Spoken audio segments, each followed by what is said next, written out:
சனி பயிற்சி பலன்கள் 2026 2026 சிறப்பு தொகுப்பு. அந்த வரிசையில் இன்றைக்கு நம்ம பார்க்கவிருப்பது மீனராசி. ஊரட்டாதி உத்திரட்டாதி ரேவதி நட்சத்திரங்களை உள்கொண்ட மீனராசி ஒரு மிக விசித்திரமான ராசி. மீனம் ஆசைகளுடைய உச்சகட்ட ராசி. என் உடலே நிரந்தரம் இல்லை, இது வாடகைக்குரியது அப்படின்னு போற்றக்கூடிய மகான்கள் பிறந்ததும் இதே மீனம். இப்ப மீனம் ஜென்ம சனி வரப்போறார் மார்ச் 6ஆம் தேதி.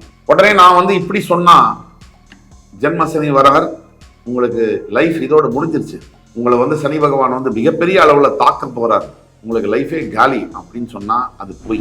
அதே சமயத்தில் மார்ச் 6க்கு அப்புறம் சனி பகவானுடைய தாக்குதல் அதிகமாக இருக்கக்கூடிய நேரத்தில் ஒரு 3 மாத காலங்கள், மார்ச் ஏப்ரல் மே விட்டுட்டீங்கன்னா ஜூன் 2 முதல் இந்த தாக்குதல் நீங்க வெளியே வரக்கூடிய சூழ்நிலையும் தன்னால ஏற்படும். தனக்கு எவ்வளவு ஸ்ட்ரெயினா இருந்தாலும் கஷ்டம் வந்தாலும் உங்களுக்கு இந்த விதத்துல பாடம் சொல்லி கொடுத்தா உங்களை நீங்க பெரிய லெவலுக்கு வருவீங்க அப்படின்னு பாடம் சொல்லி கொடுக்கக்கூடிய நேரம் தான் ஜென்ம சனி காலம். இப்ப மீனராசி அன்பர்கள் சனியினால பாதிக்கம் வரும்னா முதல்ல மைண்ட் வேலை செய்யும். மைண்ட் இயங்கலைன்னா நீங்க எடுக்கக்கூடிய பேசக்கூடிய எண்ணங்கள் சொற்கள் செயல்கள் எல்லாமே ராங் ரூட். அதே மாதிரி இருக்கிற வேலையை விட்டீங்கன்னா புதுசா வேலை வரும், 3 மாசம் அந்த வேலை போயிடும், திரும்பி தெருக்கு.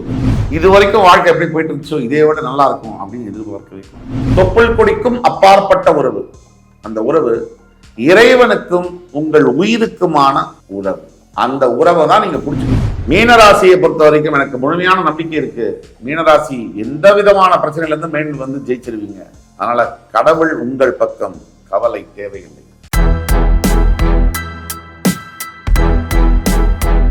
வணக்கம். நல்ல நேரம் நிகழ்ச்சியின் சார்பாக அத்துணை சப்ஸ்கிரைபர்களையும் எல்லா அன்பு உள்ளங்களையும் எனது நண்பர்களையும் வருக வருக என வரவேற்பதில் பெருமகிழ்ச்சி கொள்கிறேன். வக்கரதுண்ட மகாகாய சூரிய கோடி சமப்பிரப அவிக்னம் குருமே தேவ சர்வகாரியேஷு சர்வதா. தென்னாட்டுடைய சிவனே போற்றி, எந்நாட்டவர்க்கும் இறைவா போற்றி. நண்பர்களே, இந்த புத்தம் புதிய வீடியோவில் உங்கள் அத்துணை பேரையும் சந்திப்பதில் மிக்க மகிழ்ச்சி கொள்கிறேன். சனி பயிற்சி பலன்கள் 2026 2026 சிறப்பு தொகுப்பு. அந்த வரிசையில் இன்றைக்கு நம்ம பார்க்கவிருப்பது மீனராசி. அதாவது சரியா வருகின்ற மார்ச் 6ஆம் தேதி கும்பத்திலிருந்து பெயர்ந்து வாக்கிய பஞ்சாங்கப்படி மீனத்தை அடையக்கூடிய சனி பகவானுடைய பயிற்சியினுடைய பலன்கள் மீனராசிக்கு என்ன மாதிரியான பலன்களை தரப்போகிறது, எதை எதிர்பார்க்கலாம், எதை எதிர்பார்க்க கூடாது, எதிலே கவனமாக இருக்க வேண்டும், பரிகாரம் என்ன செய்ய வேண்டும், வாங்க விரிவா பேசலாம். மீனம் காலபுருஷ தத்துவத்தின் 12ஆம் வீடு மீனம். பூரட்டாதி உத்திரட்டாதி ரேவதி நட்சத்திரங்களை உள்கொண்ட மீனராசி ஒரு மிக விசித்திரமான ராசி. குரு பகவானுடைய ஆட்சி பீடமான மீனராசியில் சுக்கிர பகவான் அசுர குரு உச்சம் பெறுவார். பல அதிசயங்களையும் ஆச்சரியங்களையும் உள்ளடக்கிய மீனராசி மிகப்பெரிய உலகத்தில் தோன்றிய மகான்களை பெற்றெடுத்த ராசி மீனராசி. மீனம் குணாதிசயங்கள் அப்படின்னு நம்ம பேசணும்னா, மீனத்தை சாதாரணமாக நீங்க நினைச்சு மீனராசி நேயர்களை அணுகினீங்க அப்படின்னா முதல்ல அவங்க ரொம்ப அப்பாவியாகவும் சாதாரணமாகவும் தான் இருப்பாங்க. ஒரு சமயம் வரும்பொழுது அவங்க எடுக்கக்கூடிய ஒரு ஒரு பரிமாணம் என்பது உங்களால் தாங்கவே முடியாது. உங்களெல்லாம் மடிச்சு பேப்பர்ல பாக்கெட்ல வச்சுட்டு போயிடுவாங்க. மீனம் ஆசைகளுடைய உச்சகட்ட ராசி. எந்த ஒரு ஆசையும் திருப்தி அளிக்காத ராசி. நீங்க போர்ஷே கார் வாங்கணும், போர்ஷே வாங்கி கொடுத்தீங்கனாலும் ஒரு வாரம் தான் நல்லா சந்தோஷமா இருப்பாங்க. அடுத்த வாரமே திருப்பி வேற ஒரு ஆசை வந்துடும், வேற ஒரு அதிருப்தி வரும். அது சுக்கிரன் உச்சம் பெறுவதால். அதே மாதிரி மீனம் ஒரு சைட்ல இப்படி இருக்காங்கன்னு சொன்னா, ஒரு சைட்ல பாத்தீங்கன்னு சொன்னா எதுவுமே எனக்கு வேணாம், என் உடலே நிரந்தரம் இல்லை, இது வாடகைக்குரியது அப்படின்னு போற்றக்கூடிய மகான்கள் பிறந்ததும் இதே மீனராசியில். இப்ப மீனம் ஜென்ம சனி வரப்போறார் மார்ச் 6ஆம் தேதி. உடனே நான் இப்படி சொன்னா ஜென்ம சனி வரவர் உங்களுக்கு லைஃப் இதோடு முடிஞ்சிருச்சு, உங்களை சனி பகவான் மிகப்பெரிய அளவுல தாக்க போறார், உங்களுக்கு லைஃபே காலி அப்படின்னு சொன்னா அது போய். உடனே நான் இப்படி சொன்னா சனி வந்தா என்ன, அதனால இதனால இந்த கிரகம் அந்த கிரகம் உங்களுக்கு நல்லது நடக்கும். இப்ப பல வழி தடங்கள் யூடியூப்ல இதைத்தான் பேசிட்டு வராங்க. இருக்கிறது இல்லாததாகவும் இல்லாதது இருக்கிறதாகவும் பல அன்பர்கள் பேசி வருகின்ற இந்த நிலையில எது நடந்தாலும் ரெண்டுமே தப்பு. எக்ஸ்ட்ரீமா உங்களுக்கு வந்து சனி வந்து உங்களை காலி பண்ணிட்டு போறார், தாரமட்டமாக்க போறார் அப்படிங்கிறதும் போய். நீங்க இல்ல அந்த கிரகம் உங்களுக்கு சூப்பரா இருக்கும், இப்படி ஆயிடுவீங்க அப்படி ஆயிடுவீங்கன்னு சொல்றதும் போய். உண்மையே என்ன அப்படின்னா, சனி பகவானுடைய தாக்கம் என்பது இருக்கத்தான் இருக்கும்.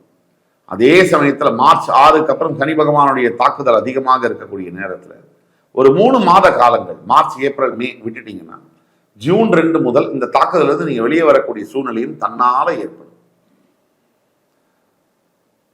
ஏழரை சனி என்பதை தவிர்க்க முடியாது, ஜென்ம சனி என்பதை தவிர்க்க முடியாது. பாடம் இறைவன் எடுக்கக்கூடிய பாடம். நம்ம ஸ்கூல்ல எல்லாம் பாத்தீங்கன்னா, கவர்மெண்ட் ஸ்கூல்ல, பிரைவேட் ஸ்கூல்ல, அந்த ஸ்கூலுங்க வந்து டீச்சர்ஸ்க்கு வந்து சம்பளம் கொடுக்குறாங்க. எல்லா வாத்தியாரும் கரெக்டா பசங்களுக்கு பாடம் எடுக்கிறாங்களா? பசங்களுக்கு புரியுற வகையில, பசங்களை முன்னேற்றி வரணுங்கிற வகையில தன்னை வந்து கஷ்டப்படுத்திக்கிட்டு பாடம் எடுக்கிறாங்களா? இல்லை. ஆனா இறைவன் அப்படி செய்வதில்லை. தனக்கு எவ்வளவு ஸ்ட்ரெயினா இருந்தாலும், கஷ்டம் வந்தாலும், உங்களுக்கு இந்த விதத்துல பாடம் சொல்லி கொடுத்தா உங்களை வந்து நீங்க பெரிய லெவலுக்கு வருவீங்க அப்படின்னு பாடம் சொல்லி கொடுக்கக்கூடிய நேரம் தான் ஜென்ம சனி காலம். அப்போ இந்த பாடம் சொல்லி கொடுக்குற வாத்தியார் நம்ம திட்டுறது இல்லையே, சனியனே வெளியில போ அப்படின்னு நம்ம வாத்தியார சொல்றோமா? இல்லையே. அவரை காலை தொட்டு வணங்கி படிக்கணும். இதே தான் நீங்க சனி பகவானுக்கும் செய்யணும். ஜென்ம சனி காலகட்டங்களில் சனி பகவானுடைய பிரார்த்தனை பண்ணி அவருக்கு பாதகத்தை தொட்டு வணங்கி அவருக்கு அர்ச்சனை செய்து நல்லெண்ணெய் தீபம் ஏற்றி தான தர்மங்கள் செய்ய வேண்டும். சனிக்கு எது முடிக்கும்? நீங்க 24 மணி நேரமும் ஸ்லோகம் சொல்றேன், ஆராதனை பண்றேன், அபிஷேகம் பண்றேன், இதெல்லாம் சனிக்கு பிடிக்காது. உங்களை மாதிரி இருக்கக்கூடிய சக மனிதர்கள், கஷ்டத்தில் இருக்கக்கூடிய முதியோர்கள், குழந்தைகள், இவங்களுக்கு உங்களால் முடிந்த, அது 10 ரூபாவா கூட இருக்கலாம், உங்களால் முடிந்த உதவிகளை நீங்கள் செய்ய வேண்டும். என்னதான் நம்ம பேசுறாலும் நம்ம பொது பலன்களை பத்தி பேசுறோம்.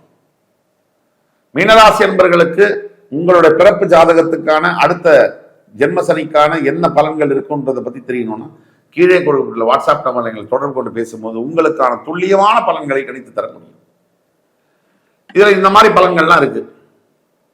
இப்ப மீனராசி என்பர்கள் சனியினால பாதிக்கம் வரும்னா முதல்ல மைண்ட் வந்து வேலை செய்யாது. நீங்க இதுல தான் கவனமா எழுதி வச்சுக்கோங்க. உங்களுடைய புத்தி மைண்ட் வந்து சனி ஜென்ம சனியில வரும்போது வேலை செய்யாது. கம்ப்ளீட் ஸ்விட்ச் ஆஃப். மைண்ட் இயங்கலைன்னா நீங்க எடுக்கக்கூடிய பேசக்கூடிய எண்ணங்கள், சொற்கள், செயல்கள் எல்லாமே ராங் ரூட்ல போகும். அப்போ அதிகமா சிந்திக்காம, அதிகமா பேசாம, அதிகமா எதுலையும் ஈடுபடாம இருக்கிறது நல்லது. 2, தேவையில்லாத பணம் செலவு பண்றது, பண பரிவர்த்தனை. சாம்சங் போன்லேருந்து ஐபோனை மாற்றலாம். நோ, இந்த காலகட்டங்களில் கம்முன்னு இருக்கிறது தான் பெட்டர். சாம்சங் போனை காப்பாற்றிக்கிறதுக்கான முயற்சியை நீங்கள் ஈடுபடணும். அடுத்தது, புதுசாக நான் இருக்கிற வேலையை விட்டு நான் வேலை தேடுறேன், என் பொண்டாட்டி என்ன நம்பி தானே இருக்கா, என்ன பண்ணிடுவா பெருசா, என் புருஷன் என்ன நம்பி தானே இருக்கான், என்ன எங்கே போயிடுவான், பெரிய பிரச்சனையாயிடும், ஃபேமிலி பிரிஞ்சிடும். அதே மாதிரி இருக்கிற வேலையை விட்டிங்கன்னா புதுசாக வேலை வரும், 3 மாதம் அந்த வேலை போயிடும், திரும்பி தெருக்கு வந்துடணும். இதெல்லாம் ஏன் சொல்றோம்? வெளிப்படையா உடைச்சு பேசுறோம்னா நீங்க அவஸ்தைப்படக்கூடாது, நீங்க நல்லா இருக்கணும் அப்படிங்கிற ஒரே எண்ணத்துல தான். சரியா? வேற எந்த ஒரு எதிர்பார்ப்பும் கிடையாது. நீங்க நல்லா இருக்கணும், நீங்க அவஸ்தைப்படக்கூடாது, உங்களுக்கு எந்த குறையும் இல்லாம மினிமலான வலியோட இந்த ஜென்ம சனியை நீங்க கடந்து வரணும். அப்ப எதை எதிர்பார்க்கணும்னு சொல்லிட்டேன். எதை எதிர்பார்க்க கூடாது? மந்திரத்துல மாங்காய் விழுன்னு எதிர்பார்க்க கூடாது. உழைப்பு, சனி பகவானுக்கு பிடித்த உழைப்பு, எளிமை, உங்கள் கடமையை சரிவர செய்வது. கடமை, எளிமை, பொறுமை, உழைப்பு, இந்த 4 தாரக மந்திரங்களை பிடித்துக் கொள்ள வேண்டும். எதை எதிர்பார்க்க கூடாது? இது வரைக்கும் வாழ்க்கை எப்படி போயிட்டு இருந்துச்சோ இதை விட நல்லா இருக்கும் அப்படின்னு எதிர்பார்க்கவே கூடாது. எதை எதிர்பார்க்க கூடாது? எனக்கெல்லாம் தெரியும், ஜோதியெல்லாம் போய் சும்மா உருட்டுறாங்க, உருட்டு தம்பி. ஏன்னா ஜோதிடம் பொய் அப்படின்னா 12 மாதங்கள் 12 ராசியிலிருந்து வந்தது பொய்யா இருக்கணும். 7 கிரகங்களிலிருந்து வந்த 7 நாட்கள் வார நாட்கள் பொய்யா இருக்கணும். 27 நட்சத்திரத்திலிருந்து வந்த 27 நாட்கள் தமிழ் மாதத்துல பொய்யா இருக்கணும். அதெல்லாம் மட்டும் நான் ஃபாலோ பண்ணுவேன். இன்னைக்கு ஃப்ரைடேன்னு சொல்லுவேன், ஆனா ஜோதிடம் பொய்ன்னு சொல்லுவேன். ஃப்ரைடேனா யாரு? நம்ம அப்பா பெயரா? கிரகத்தினுடைய பெயர். Monday moon day, Sunday sun day, மார்ஸுடைய டே தான் டியூஸ்டே, புதனுடைய டே வெட்னஸ்டே. இப்படியாக ஜோதிடம் தரக்கூடிய கால நிர்மாணத்தை மட்டும் எடுத்துக்கிட்டு அதை ஃபாலோ பண்ணிக்கிட்டு ஜோதிடம் மட்டும் பொய்ன்னு சொல்றதுல இதை விட ஒரு பெரிய முட்டாள்தனம் இருக்க முடியாது. அந்த மாதிரி இப்ப நம்ம பேசக்கூடிய எல்லா விஷயமும் உங்களுக்கு எடுத்துக்க முடியல அப்படின்னாலே சனி உங்க மைண்ட்ல இருக்காரு, ஆல்ரெடி இருக்காருன்னு அர்த்தம். நல்லதை தடுப்பார், நல்லதை புரிஞ்சுக்கக்கூடிய விஷயங்களை தடுத்து பார்ப்பார். அதையும் மீறி நீங்க தியானம் செய்ய வேண்டும். பரிகாரம், முதல் பரிகாரமாக தியானம் செய்ய வேண்டும். ரெகுலரா ஒவ்வொரு நாளும் 96 நாட்களுக்கு 108 முறை ஓம் நம சிவாய நமஹ இந்த மந்திரத்தை தியானம் செய்ய வேண்டும். எதை எதிர்பார்க்க கூடாது. ரொம்ப நம்ம மேல அன்பு வச்சிருந்தாங்கல்ல, அவங்களாம் நம்மளை கல்யாணம் பண்ணிக்க போறாங்கன்னு நினைக்கவே கூடாது. கண்டிப்பா பண்ண மாட்டாங்க. உங்களை விட்டுட்டு தான் போறாங்க. அதனால உங்களுடைய எதிர்பார்ப்பை கம்மி பண்ணிக்கோங்க. இந்த காலகட்டத்தில் எந்த உறவும் சாஸ்வதம் இல்லை, நிரந்தரம் அல்ல. எந்த உறவும், ஒரே ஒரு உறவு மட்டும் நிரந்தரம். தொப்புள் கொடிக்கும் அப்பாற்பட்ட உறவு. அந்த உறவு இறைவனுக்கும் உங்கள் உயிருக்குமான உறவு. அந்த உறவை தான் நீங்க பிடிச்சுக்கணும். உங்களுடைய ஜீவ நாடியை தான் நீங்க பிடிச்சுக்கணும். அதுதான் connection between you and the almighty divinity. So பரிகாரம், முதல் பரிகாரம் தியானம், இரண்டாவது பரிகாரம் ஈஸ்வர பெருமானை வணங்குவது. சனீஸ்வரனுக்கு எது பிடிக்கும்?